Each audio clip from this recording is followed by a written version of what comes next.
Ici, nous dévoilons l'envers de la tapisserie. Mirador, l'instant vérité sur la gouvernance, sur comment chaque franc du contribuable guinéen est dépensé. Mirador, tout sur les dessous des cartes politiques sous les tropiques en Guinée. Aboubacar Diallo. Oui, Mirador, c'est 3 heures chrono pour vous permettre d'être au bain de la marche sociopolitique de votre pays. Plusieurs canaux à votre disposition pour interagir à nos sujets et à cette émission.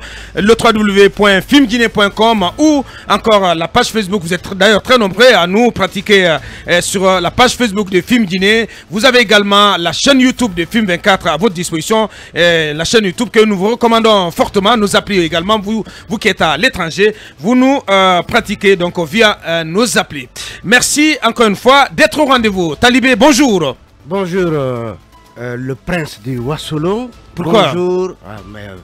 Vous êtes... de toute façon, je suis un prince du Wassolo. Oui, vous êtes tout princièrement habillé. Donc bonjour le prince du Wassolo. Bien, merci. Bonjour le juste. Je commence par donner cette information que j'ai obtenue de M.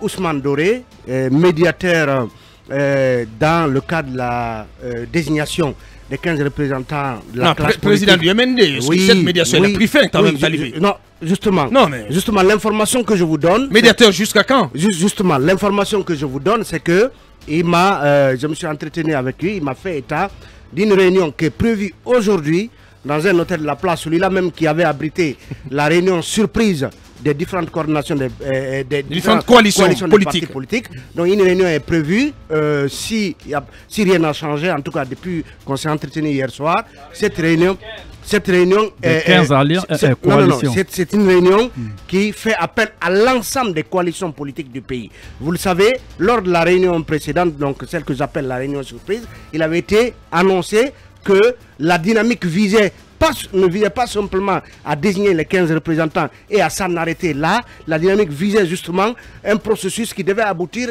à la mise en place, à la reconstitution des forces vives, comme ça a été le cas lors de la transition. Je vous entends maintenant. Voilà. Je vous suis maintenant. Voilà, c'est un peu cela la dynamique. Bien. Donc il est prévu. Donc c'est une autre dynamique. Celle de la reconstitution des forces vives du pays. Voilà.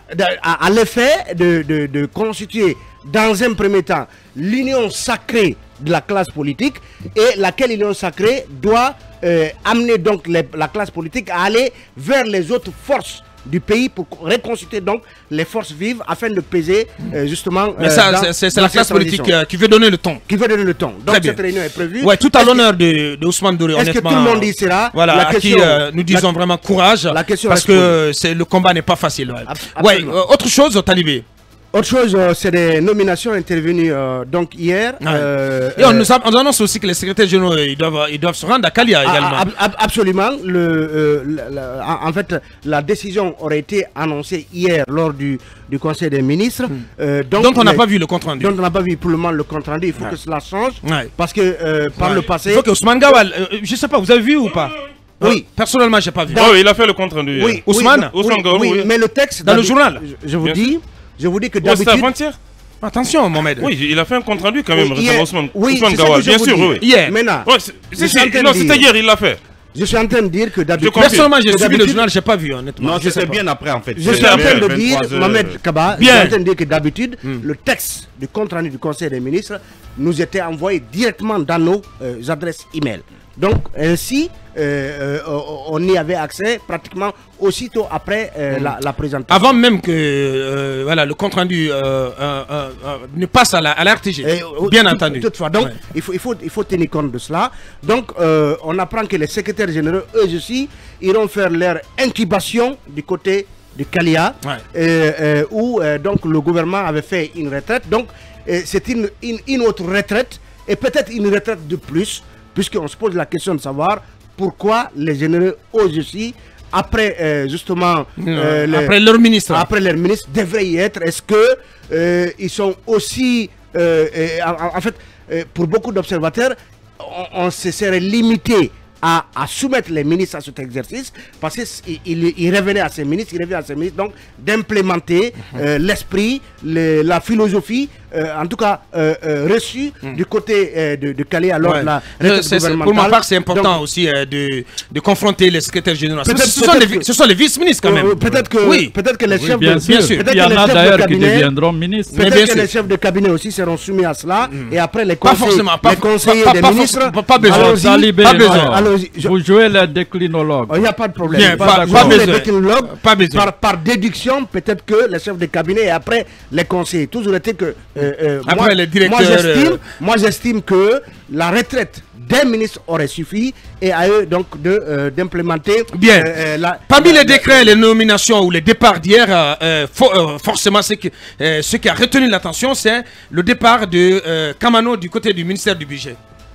Du côté du ministère budget tout puissant. Directeur national du budget. Directeur national du budget, désormais remplacé par Ahmed Karifa Diawara, précédemment chef de division suivi budgétaire sectoriel à la direction nationale du budget. Donc c'est la fin d'une époque parce que depuis pratiquement 10 ans, il est à 10 ans, 11 ans. C'est Mathusalem. À ce poste. Et donc indéboulonnable à son poste. Et finalement, le colonel, dans sa logique justement de renouveler le personnel de la haute sphère de l'administration, a décidé donc d'éjecter le puissant Kamano, dont on dit tant de choses, dont on dit parfois pique pendre, et donc en attendant de savoir ce qu'il en est effectivement. Et peut-être éventuellement devant la CRIF, pourquoi pas. Je ne le souhaite pas du tout, mais voilà, tout le monde devrait rendre compte devant cette cour. Bonjour cabinet. Bonjour Abouakar et bonjour à tous. Il a dit Kamano, le départ de Kamano comme ça sonne comme la fin d'une époque au ministère du budget. Absolument, c'est le modèle américain que le président du CNRD est en train d'implémenter en Guinée, ce qu'on vient avec son gouvernement, même avec tout le staff. J'ai l'impression qu'il est engagé à déraciner, à démanteler le système. Ce qu'on a toujours appelé ici le système, c'est ce système-là qui est en train de tomber. Après, je ne sais pas si vous en rendez compte. Non, en fait, moi je pense que le système c'est autre chose parce que le système c'est plus les pratiques que les hommes, même si ce sont les hommes. Oui, mais les pratiques, sont imputables aux hommes. Oui, lorsque vous les dégommez tous, ceux qui sont les tenants du système, vous pouvez vous attendre à autre chose. Je pense qu'après avoir changé les hommes, c'est ce qu'on peut espérer. Après avoir changé les hommes, il faudra donc faire cette incurie-là. Il faut travailler dans les pratiques. Sur les mentalités. Faire changer les gens. Et je pense que la meilleure façon d'opérer ce travail-là, il faut faire appliquer la loi. Il faut faire appliquer la loi. Merci. Et dans sa plus grande rigueur, parce que celle-ci est générale et impersonnelle. Merci. Bonjour Mamadou Ouri Diallo. C'est le philo-journaliste. Merci. Bien. Bonjour à tous et à toutes.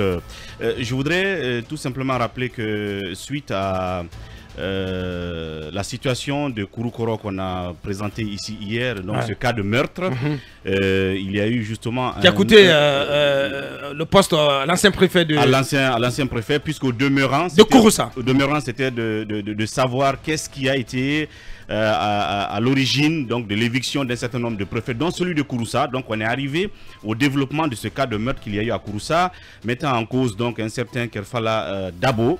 Donc suite à l'émission, il y a eu un autre son de cloche, puisqu'il y a des proches du monsieur alors qui veulent s'exprimer. Sans doute nous n'en avons pas le temps aujourd'hui, mais je peux rappeler qu'il y a le sous-préfet de Kouroukoro même qui est prêt à donner sa version. Il y a par exemple le chauffeur du dit chinois qui aurait envoyé l'émissaire vers lui pour lui dire d'arrêter les coups de feu, et qui donc dément ne pas avoir donc envoyé un émissaire. Donc le chinois il dément. Oui, évidemment il y a des sons qui existent, tout ça, qui peuvent être écoutés, et il y a même celui-là qui donc conduisait monsieur Dabo ce jour-là, et donc il y a des versions qui disent que l'assassinat aurait eu lieu vers 10 h, et au même moment lui il était devant chez lui, donc à Kouroukoro, devant sa maison, et au même moment comme par hasard, il y a le chinois qui passait chez lui et qui a confirmé cette version, comme quoi il n'était pas sur place et qu'il n'est arrivé sur la plaine que vers 13 h et quelques. Bien. Donc bien d'autres choses qu'il faut donc révéler derrière cette histoire. On va y revenir. On pourra bien revenir là-dessus. Et à rappeler aussi quand même que du côté de Dabola, le colonel Nyang, qui est l'actuel préfet de Dabola, a quand même joué très apprécié des populations locales. Absolument. Et il a joué un grand rôle parce qu'après, les parents de la victime voulaient en quelque sorte se rendre, si vous voulez, justice. Et donc, il a dû calmer la situation, à sensibiliser, et c'est ce qui a donc abouti à ce que les parents ont finalement enterré leur enfant. Bien. Donc la suite, on viendra là-dessus. Donc on reviendra là-dessus, c'est la semaine prochaine, forcément, dans cette émission.